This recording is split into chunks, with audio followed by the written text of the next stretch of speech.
ত্রয়োদশ জাতীয় নির্বাচনে নিরঙ্কুশ সংখ্যাগরিষ্ঠতা নিয়ে সরকার গঠন করছে বিএনপি। নতুন এমপিরা ইতোমধ্যে শপথ নিয়েছেন। বিকেলে শপথ নেন নতুন মন্ত্রিসভার সদস্যরা।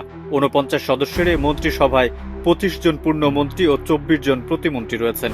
এর মধ্যে টেকনোক্র্যাট কোটায় ২ জন মন্ত্রী এবং ১ জন প্রতিমন্ত্রী রাখা হয়েছে। চলুন জেনে নেওয়া যাক টেকনোক্র্যাট মন্ত্রী কি, কারা কারা স্থান পেলেন এই কোটায়। টেকনোক্র্যাট বলতে এমন ব্যক্তিকে বোঝায় যিনি নির্বাচিত জনপ্রতিনিধি না হয়েও বিশেষজ্ঞ জ্ঞান, পেশাগত দক্ষতা বা একাডেমিক যোগ্যতার ভিত্তিতে মন্ত্রিসভায় অন্তর্ভুক্ত হন। তারা সরাসরি নির্বাচনে জয়ী হয়ে সংসদ সদস্য না হলেও রাষ্ট্র পরিচালনায় গুরুত্বপূর্ণ ভূমিকা রাখেন।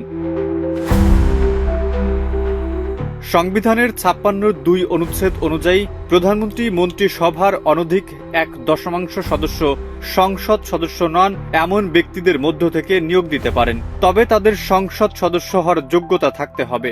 প্রধানমন্ত্রী মন্ত্রিসভার বাকি সদস্যদের মনোনীত করেন। তবে তাকে নির্বাচিত এমপিদের মধ্য থেকে মন্ত্রিসভার ১০ ভাগের ৯ ভাগ সদস্য রাখতেই হবে। বাকি ১ ভাগ তিনি চাইলে টেকনোক্র্যাট সদস্য রাখতে পারেন।